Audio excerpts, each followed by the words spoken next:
Assalamualaikum warahmatullahi wabarakatuh. Kurang semangat ini. Anak doain yang jawab salam duitnya banyak. Pada gak punya duit ya. Assalamualaikum warahmatullahi wabarakatuh. Alhamdulillahil wahidil qahhar al-azizil ghaffar mukawwiril laili 'alan nahar tadhkiratan li ulil qulubi wal absar wa tabshiratan li dhawil albabi wal i'tibar. Asyhadu an la ilaha illallah wahdahu la syarika lah wa asyhadu anna sayyidana Muhammadan abduhu wa rasuluh wa habibu wa khalilu wa safiyuh al-mab'uts rahmatan lil Allahumma salli wa sallim wa barik wa karrim wa azim wa majid ala sayyidina wa habibina wa syafi'ina wa tabibi qulubina wa ajsadi arwahina wa maulana Muhammad أفصح الثقلين وسيدهم الذي شرفه بالنبوة والرسالة والقرآن وعلى آل ذوي القرآن البررة وعلى أمتي المستمسكين بالقرآن أما بعد. Hadirin kiram wal muhtaram yang kami cintai, kami muliakan, dzurriyyah min dzurriyyatir Rasul Al-Habib Ali Asghaf. Begitu juga pimpinan Madinatul Habib Al-Habib Saugi bin Haidar Al-Habsi wa akhu Al-Habib Syekh bin Haidar Al-Habsi. Kita doakan beliau yang sedang berdakwah, Allah mudahkan dalam perjuangannya, Allah kabulkan segala dakwanya, dan Allah berikan beliau kekuatan dunia sampai akhiratnya. Amin ya rabbal. Ustaz Fakhrul, begitu juga Ustaz Raihan Kamal dan para asatidz yang lainnya. Bang Surya, Ustaz Surya, Masya Allah, Maduria, Masya Allah. Kita doakan beliau, mudah-mudahan semua kita juga Allah panjangkan umur, dalam sehat walafiat, dalam rezeki yang banyak, halal barakah, dan mudah-mudahan kita bisa ziarah ke makam Nabi di Madinatul Munawwarah bersama Habib Saugi, walaupun umrahnya backpacker.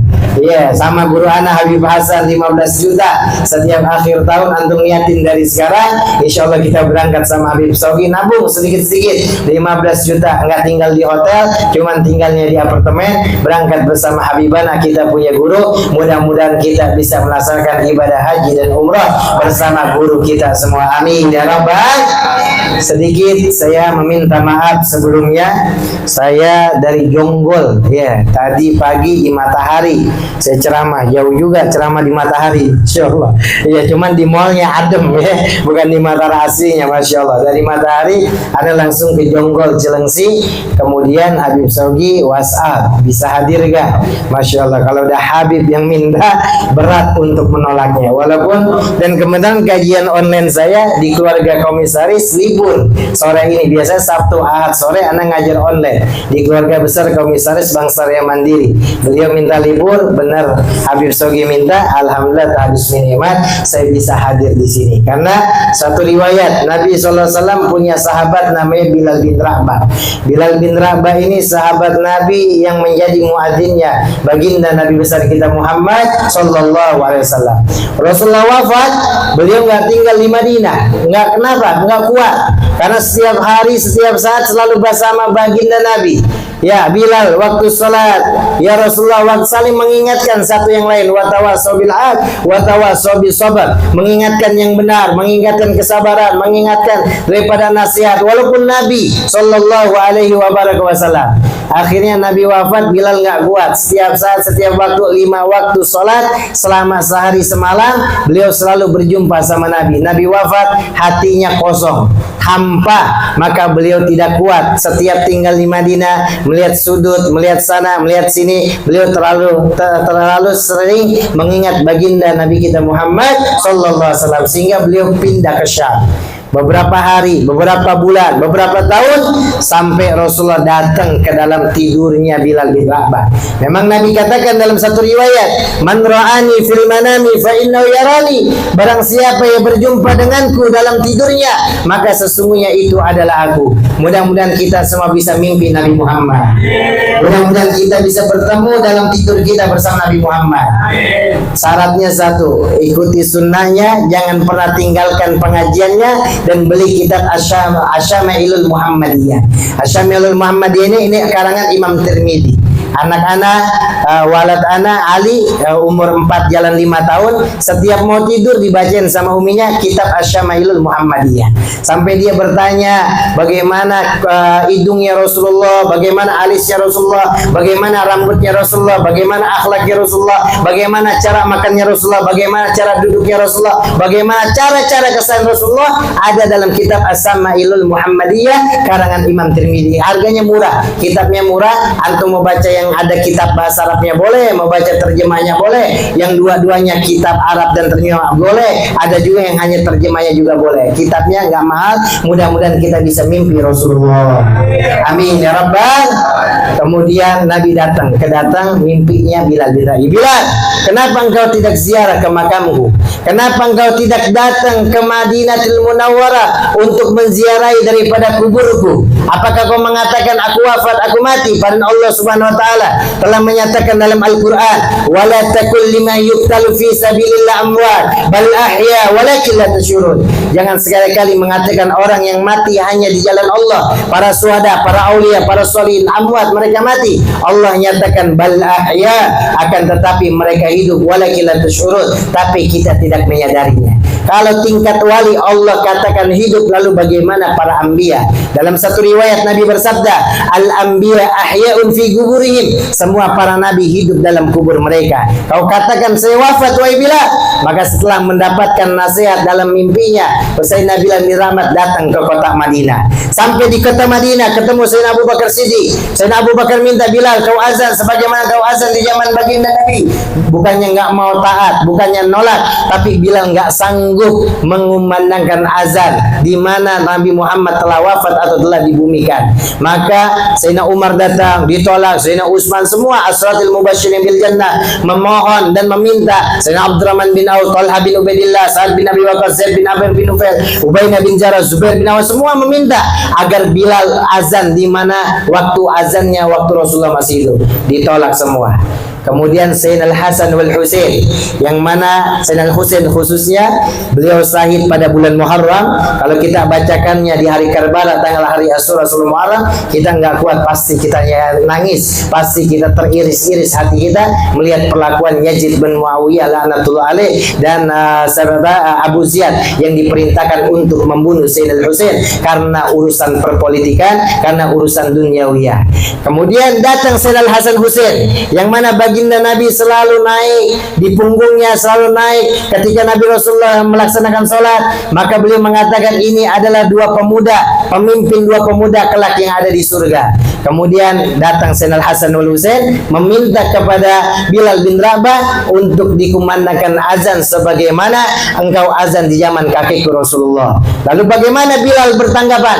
Bagaimana saya menolak permintaan cucu baginda Nabi, dan saya khawatir ketika nanti yaumul qiyamah orang-orang berbondong-bondong meminta syafaat uzma dari Rasul, maka saya khauf, saya takut nanti ketika saya meminta syafaat dari kakeknya karena saya menolak daripada cucunya untuk mengumandangkan azan, maka saya khawatir di hari kiamat akan ditolak apa yang diminta oleh saya untuk minta syafaat dari kakeknya Rasulullah. Maka saya berani menolak, maka dikumandangkanlah azan atas permintaan Sayyidina Al-Hasan wal Husain. Allahu Akbar, Allahu Akbar. Semua orang pada kebingungan dan mereka pada lari ke Masjid Madinatul Munawwarah. Ketika sampai asyhadu anna Muhammad Rasulullah, pada teriak Abu Isa yagumu min qabri. Abu Isa Rasulullah bangun daripada kuburnya, saking rindunya suara azan Bilal bin Rabah radhiyallahu anhu. Maka mudah-mudahan kita semua, khususnya Al-Faqih, kalau guru kita Sayyidil Habib Sauji bin Haidar Al-Habsi ada keperluan bantuan, ada beliau minta sedikit waktu kita, maka jangan ditolak, maka jangan kita usahakan sesempat-sempatnya, kita usahakan berusaha untuk menempatinya. Kenapa?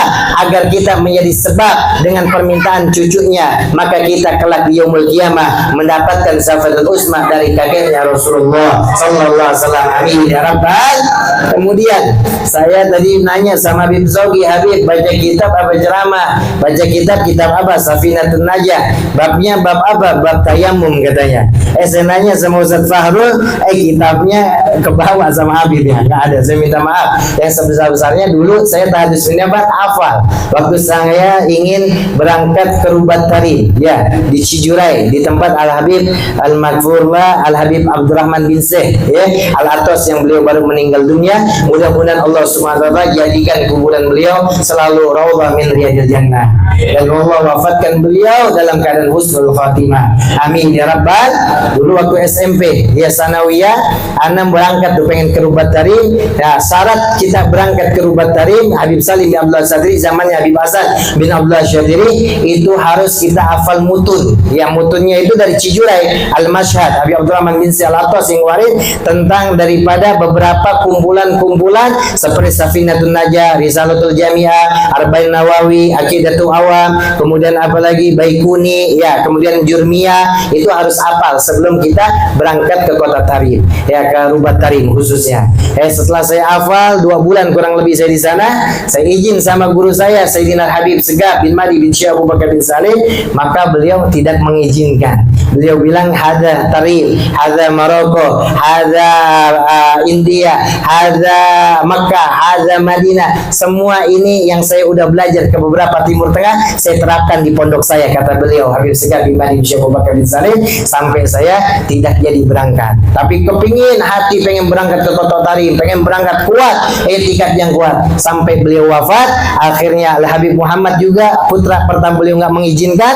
Akhirnya Habib Hasan adiknya mimpi Sayyidina Habib Umar bersama Habib Jindan di Bandung, datang ke Habib Jindan, maka Habib Jindan memberikan isyarat untuk berangkat ke kota Tarim.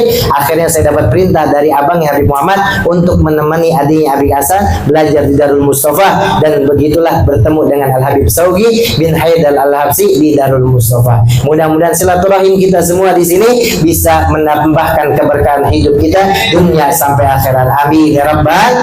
Kemudian sekarang kita berada di bulan Muharram, akhir daripada bulan Muharram, pertengahan lewat daripada bulan Muharram, yang mana dikatakan dalam Al-Quran, inna iddatas syuhur indallahi isnata asyara syahran fi kitabillah yauma khalaqas samawati wal ard minna arba'atu hurum dzalika dinul qayyim. Disebutkan dalam surah At-Taubah ayat 36, Allah menciptakan alam semesta ini, sebelum diciptakan semua ini fi lauhil mahfuz. Allah telah menetapkan 12 bulan. Yang mengomentari ini dalam kitab Ghaliyatul Mawa'id karangan Al-Imam Al-Alusi Al-Husaini Al-Baghdadi, Tahadus bin Ni'mat, kitabnya ada di rumah saya. Saya punya Walid, punya Abu Yaki Abdul Subur, ayah kandung saya. Saya baca di situ fi kitabillah, yakni ai fi lauhil mahfuz. Yang dimaksud dalam tafsir fi kitabillah ada fi lauhil mahfuz, Allah telah menetapkan 12 bulan. Tapi nggak disebutkan oleh Allah dari surat Al-Fatihah sampai surah An-Nas, nggak disebutkan. Yang menyebutkan hadis. Apa hadisnya? Awwaluha Muharram wa akhiruha Dzulhijjah. Awalnya adalah bulan Muharram dan akhirnya adalah bulan Dzulhijjah. Muharram, akhirnya bulan Dzulhijjah. Harus hafal. Ente masa anak majlis nggak hafal? Kalau Januari sampai Desember hafal. Tapi kalau ditanya, coba sebutin bulan Islam, Muharram, Safar, Rabiul Awal, Rabiul Akhir. Ya kadang-kadang anak tanya anak majlis yang kencang awal, akhir. Setelah itu pada diem semua. Agak yang tahu. Rajab, Sya'ban, Ramadan, Syawal, Dzulqa'dah, Dzulhijjah. Kenapa? Karena ada hubungannya dengan ibadah kita semua. Dengan hubungan ibadah yang Allah Subhanahu wa taala melewati Rasulullah mencontohkan. Contoh, Nabi nggak pernah meninggalkan selama 1 bulan puasa Ayyamul Bid. Kapan Ayyamul Bid? Tanggal 13, 14, 15. Nabi ketika masuk bulan Dzulhijjah nggak pernah meninggalkan puasa Arafah. Kemudian disunahkan juga puasa Tarwiyah. Nabi di bulan Muharram masuk ketika ke kota Madinah. Dalam riwayat Imam Bukhari dan Imam Muslim, muttafaqun alaih, yang mana Rasulullah qadimal Madinah, datang ke kota Madinah, fara'al Yahud, beliau melihat orang Yahudi, yasumun, mereka berpuasa. Maka Nabi bertanya, Yahudi penduduk Madinah, kenapa engkau berpuasa pada hari ini? Padahal Nabi juga sudah berpuasa pada hari Asyura, walaupun belum diwajibkan puasa daripada puasa Ramadan. Wajibnya puasa Ramadan Nabi ketika hijrah dari Mekah ke Madinah 2 tahun. Daripada 2 tahun hijrahnya Nabi, baru ada perintah puasa Ramadan dan ada perintah daripada zakat. Ini disebutkan di dalam kitab Sarah Hadis Jibril karangan Al-Habib Zain bin Ibrahim bin Semih.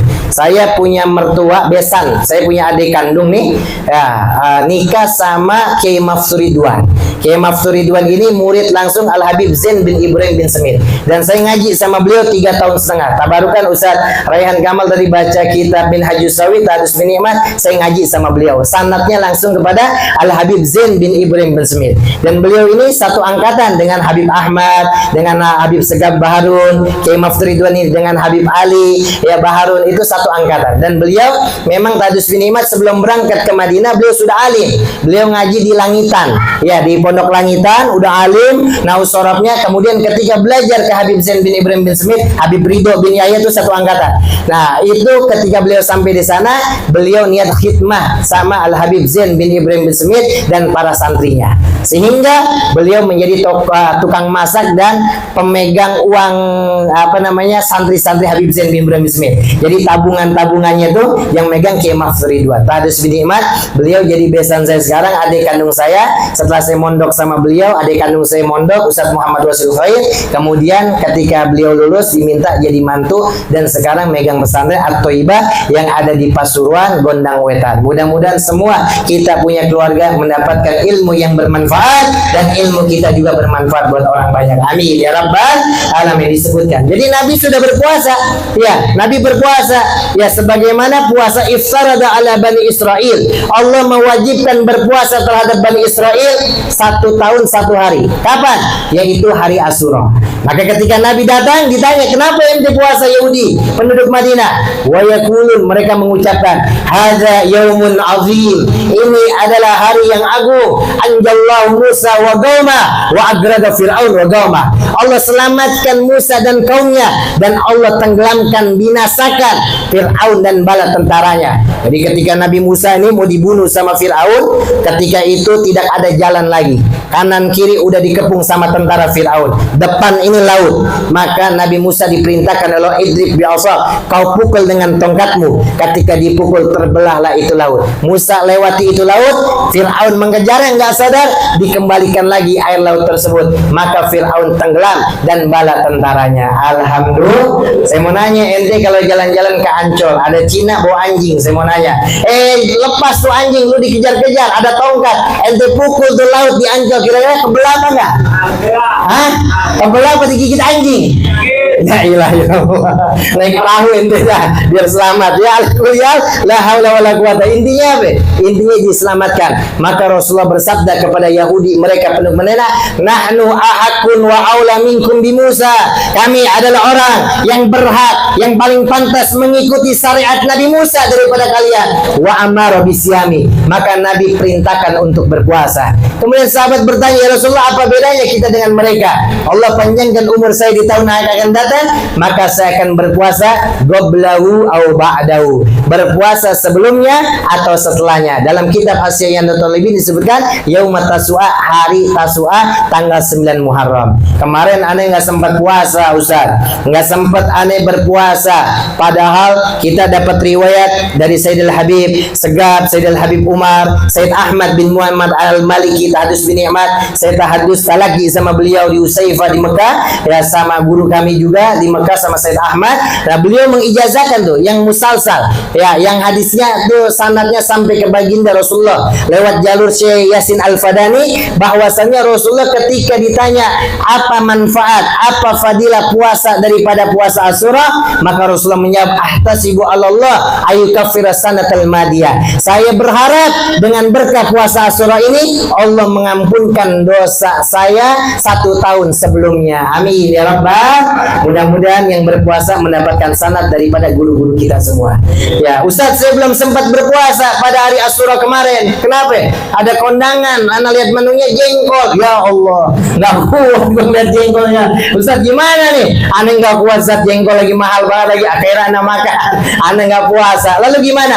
Boleh masih berpuasa di bulan Muharram. Seorang sahabat Rasulullah datang, ya Rasulullah, akhbirni asuma ba'da Ramadan. Kabarkan kepada saya ingin berpuasa setelah puasa Ramadan. Maka Rasulullah menjawab, in kunta sha'iman ba'da Ramadan fasumil Muharram. Jika engkau ingin berpuasa setelah puasa Ramadan, perbanyak puasa di bulan Muharram. Man shoma yawm falahu thalathuna yawm. Barang siapa yang berpuasa satu hari di bulan Muharram, maka falahu thalathuna yawm, maka dia mendapatkan pahala 30 hari. Enak apa enggak puasa satu hari dapat gaji 30 hari satu bulan? Enak apa enggak? Kerja satu hari dapat gaji satu bulan? Enak apa enggak? Kalau ente punya teman atau sohib, besti atau bos yang buka lowongan kerja satu hari dapat gaji satu bulan, aneh mau kirim CV apa? Iya CV ya. Aneh mau kerja deh satu hari cuman gajinya satu bulan. Cuman kan nggak ada. Cina aja yang kerja tiap hari. Ya, Cina nih kerja 24 jam. Ente lihat makannya bubur ayam kagak ganti-ganti. Bener apa enggak? Tuh Cina, masya Allah, la ilaha illallah. Dan sama karyawannya bakhilnya, nauzubillah min zalik. Nauzubillah min zalik. Perhitungannya luar biasa. Indomaret, ente kerja di Indomaret, Alfamaret, itu punya Cina, ada hilang satu aja yang hilang. Apa yang hilang? Apa yang hilang? Emang pada congean pakai tembat. Iya deh yang enak kata tembat. Untung dia bilang ketambat. Siapa tahu kalau dia ke apa namanya kelepasan, yang disebut yang lain lagi. Salah beli dia. La ilaha illallah. Muhammad akhir zaman. La ilaha illallah. Jadi ala kuliah apa? Nggak diganti, suruh ganti yang kerja. Jadi gunakan Muharram, bahkan di dalam kitab Ianatul Talibin, khususnya di area Asyura, kerjakan amalan-amalan baik. Kenapa? Karena Nabi Adam disebutkan dalam Hasyiah Ianatul Talibin secara kitab Fathul Mu'in, diterima taubatnya pada hari Asyura. Nabi Nuh di bulan Muharram diselamatkan, Najah Ibrahim, Najah Nuh minas safinah, dari perahunya, Kan'an anaknya pun binasa, itu pada Yunus, Nabi Yunus ketika naik perahu berat, siapa nih yang dibuang, diundi, keluar Nabi Yunus, dibuang, dimakan ikan paus. Nabi Yunus dimakan ikan paus, mati apa enggak? Ente dimakan ikan paus mati gak? Wah, ente gak yakin. Baca la ilaha illa anta subhanaka inni kuntu. Nabi Ibrahim dibakar sama Namrud. Ya, kebakar apa enggak? Ente kalau dilempar di kebakaran, kebakar gak? Angus. Sangit. La ilaha illallah. Apa doanya Nabi Ibrahim? Hasbiyallah wa ni'mal wakil, ni'mal maula wa ni'mal. Datang malaikat Mikail, ditolak penurun hujan. Jibril, semua ditolak. Hanya Allah yang diucapkan hasbiyallah wa ni'mal wakil, ni'mal maula wa ni'mal nasir. Pada saat itu Allah katakan, ya nar kuni barda wa salaman ala Ibrahim. Hei api, jadilah penyelamat dan pendingin atas Nabi Ibrahim. Kemudian siapa lagi? Nabi Yusuf. Wa yakhruju Yusuf minas sijn. Allah keluarkan Nabi Yusuf dari penjara. Nabi Yusuf difitnah sama Zulaikha. Yang robek depannya apa belakangnya? Yang robek depan apa belakangnya?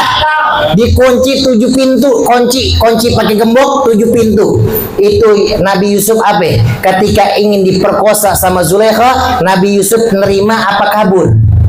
Kabur apa nerima? Kalau ente ceritanya, ya misal ente, ya ini mau nanya sama ente. Ente dikunciin sama janda tajir, bahenol, putih, wah Allah, waduh. Jangankan dekat, lihatnya aja udah sahwat. Ya, ente dikunci nama janda, kira-kira tuh janda dipakai apa enggak? Wah, ente gimana? Iya, contoh Nabi Yunus banget. Makanya kata Rasulullah, sab'atun yudillu. Kadang-kadang kita nggak dikunciin janda, nyari janda. Bener apa enggak? Nggak dikunciin janda, nyari janda. Tapi ini gua nonton ngamuk dia. Wah, Buya bahas janda lagi. Bercanda. Makanya kata kata Rasulullah dalam satu riwayat kitab Riyadhus Shalihin, sab'atun yudhilluhumullah yauma dhilla illa dhillu. 7 golongan di hari tidak ada naungan kecuali naungan Allah Subhanahu wa taala. Siapa? Adalah salah satunya ketika ada seorang wanita yang cantik jelita, yang luar biasa, dia mempunyai kekayaan dan lain sebagainya. Kemudian diajak dia untuk berzina atau berbaring dengannya, maka anak muda tersebut mengatakan, "Inni akhafullah," saya takut sama Allah. Kira-kira ente bisa gak kayak gitu? La ilaha illallah. Mudah-mudahan Allah kuatkan iman kita semua.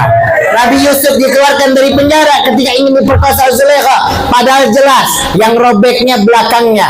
Kalau robek depannya berarti Yusuf yang salah, karena belakangnya maka Zulaikha yang salah. Tapi tetap Nabi Yusuf dipenjarakan dan dikeluarkan pun itu di bulan Muharram. Nabi Ayub, Nabi Yakub ayahnya, wa yaddu basaru Yakub, dan dikembalian penglihatan Nabi Yakub ketika Yusuf dikatakan meninggal, wafat, dibunuh oleh serigala. Maka Yakub ini mencium bajunya dan merasakan masih ada kehidupan Yusuf, menunggu keadaan Yusuf pulang sampai matanya buta. Akhirnya dikembalikan penglihatannya Nabi Yakub pada bulan Muharram. Nabi Sulaiman diberikan kerajaannya di bulan Muharram, dan semua itu terjadi di bulan Muharram. Maka ambillah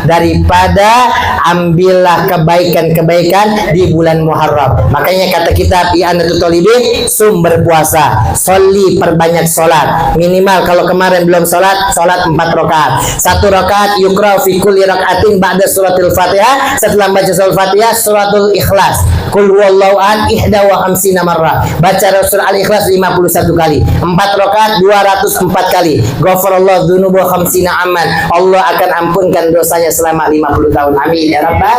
Kira-kira kita sholat 204 surah Al-Ikhlas, kaki kita bengkak apa enggak? Bengkak apa enggak? Lu jangan nyalain sholat bengkak, itu asam iya, lu jangan nyalain sholat. Sumu tasihu, berpuasa sehat, sholat sehat, nggak ada orang yang ibadah sakit, nggak ada. Kemudian apa? Ya, jenguk orang sakit di bulan Muharram. Kalau ada sohib ente yang sakit, jenguk. Iya, jangan pura-pura bego. Iya, teman sakit udah bengek, ente gak jenguk. Dan jangan lupa bawa tentengan. Iya, misalnya ada Fadli sakit, Li, lu sakit, apa yang lu rasa, Li? Kagak ada yang gua rasa. Nah, kok nggak ada yang lu rasa? Orang lu blow on, kagak bawa apa-apaan. Kalau bawa jeruk rasanya asem, ya dasar sohib blow on. Mohon maaf, bercanda. Jadi ala kulli bawa tentengan, ya. Zul Aliman, ziarahi guru, ke ulama, ke Habib Sogi, bawa tentengan juga. Rumahnya di Jagakarsa beliau, ya. Anak kemarin jemput beliau, masya Allah luar biasa, ya. Masuk kanan kiri. Allah, kita doakan Habib Sogi, mudah-mudahan diberikan lahan untuk pesantren beliau, khususnya di Jabodetabek, dan rumah beliau diberikan rumah yang maksudnya rumah yang baik, yang enak, yang geda, yang lega. Ya, mudah-mudahan juga kita semua juga nanti lebih enak lagi ngajinya. Amin ya rabbal. Kemudian apa? Watail, pakai celak, rasul yatim, imsa, usap kepala anak, tasaddaq, bersedekah, waqtasil mandi, gulim zuhra, gunting kuku, wasi alal iyal, melebihkan uang belanja kepada keluarga, nyenengin keluarga. Kul suratul al-fatasil, baca soal Ikhlas 1000 kali. Makanya kenapa di bulan Muharram ini banyak santunan yatim yang disebut dengan lebaran anak. Iya, ente udah nyantunin belum? Iya, Allah, kayaknya emak yatimnya nih jelek-jelek kali. Iya, makanya ente nggak mau nyatimin. Dalam riwayat dikatakan wa ahallahu li Daud, Allah mewahyukan kepada Nabi Daud, ya Daud, kulil armalati wal yatimi kal abil syafiq. Jadikanlah wahai Daud, janda-janda dan anak yatim seperti engkau sayang orang tua kepada anaknya. Jadi menyayangi janda sama anak yatim adalah perintah Ente setuju apa enggak? Yang benar, setuju apa enggak? Azidu rizqak, akan kutambahkan rizkimu, wa ukaffira anka dzambak, dan akan kulemburkan darimu segala dosa perbuatanmu. Alhamdulillah. Bahkan dalam kitab Diba disebutkan apa? Rasulullah wa huwa Abu Syafiq, bil armalati wal yatim. Beliau ini adalah yang sangat penyayang kepada para janda dan anak yatim. Irhamnya luar biasa. Bahkan dalam riwayat Nabi tuh nggak malu ngajak kalau ada janda ini butuh apa diajak belanja, beli kebutuhannya, kemudian apa untuk dipakai atau untuk diselesaikan di rumah tangganya. Udah itu dibelanjain sama Nabi. Ya, ini contoh. Jangan nanti ada suami belanjain janda, bininya pada ngamuk lagi. Saya mau nanya, kalau ente yang udah nikah nih, ente belanjain janda, bini ente di rumah tahu ngamuk apa enggak? Ngamuk, Bang Ahmad ngamuk ya? Gak apa ya, kita doain dah, dasar betul lalu dari bagus. Mudah-mudahan beliau cepat nikah lagi. Kita doain Bang Ahmad nikahnya sama perawan apa janda? Janda. Oh ya apa-apa deh, janda tajir biar kita ditraktir makan almas terus. Amin ya Rabbal. Nggak apa-apa. Jadi ala kulli hal intinya kita santunin anak yatim, berbuat baik. Sampai ada sahabat galau, ya Rasulullah saya ini galau. Galau kenapa ente? Hati saya keras. Kata Imam Zubair, fasyahwatun nafsi mazunu mudribatan ikuswatil gulub. Syekh Ahmad Safi. Kalau syahwat nafsu dibarengi dengan dosa bisa menyebabkan hati menjadi keras. Lalu bagaimana cara melembutkan hati saya ya Rasulullah? Atuhibbu ailina galbak, kata Nabi. Apakah kau ingin saya lembutkan daripada hatimu? Saya kasih tahu biar lembut hatimu. Mau ya Rasulullah. Irhamil yatim, kata Nabi. Kau sayangi anak yatim. Wamsa rahza, kau usap-usap kepalanya. Dalam kitab Tazkirun Nas, Al-Habib Ali Bungur bin Husain Al-Attas, beliau menyebutkan kalau ada anak yang kecil dia masih asabi alladzi laul ab, dia punya bapak, diusapnya ilal khab, ke belakang, dari depan ke belakang. Tapi wal yatim, kalau yatim ilal kudam, kalau anak yatim diusapnya dari belakang ke depan. Ini yang meriwayatkan Ibnu Abbas, yang didoakan oleh Nabi, Allahumma yufiqhu fiddin wa yu'allimu ta'wil. Ya Allah berikan pemahaman agama kepada Abdullah bin Abbas dan pintar dalam menafsirkan Al-Qur'an. Ala kuliah yatim diusap dari belakang sampai man wasa ra'sal yatim, barang siapa yang mengusap kepala anak si yatim, ya la yansau illallah, dia tidak mengusapnya kecuali hanya mengharapkan ridha Allah. Kanat lau fi kulli sya'ratin, maka ada bagi dia setiap satu helai rambutnya, marat yaduhu, melewati daripada tangannya, al-hasanat, kebaikan-kebaikan dan ampunan dosa. Jadi kalau kita nyantuni anak yatim, kita pegang kepala anak yatim dari belakang ke depan, sebanyak daripada rambut yang dia miliki, sebanyak itu Allah ampuni dosa kita semua. Amin ya Rabbal. Udah kurang lebih semua. Terima kasih segala perhatiannya. Mudah-mudahan bermanfaat. Berbuat kebaikan yang banyak. Bantu majlis untuk tabungan akhirat kita. Wa may ya'mal mithqala dzarratin khairan yarah wa may ya'mal mithqala dzarratin syarran yarah. Kurang lebih semua. Astaghfirukum kulafik wallahu mafi. Assalamualaikum warahmatullahi wabarakatuh. Terima kasih yang telah menonton video ini. Semoga bermanfaat. Jangan lupa like, komen, dan subscribe.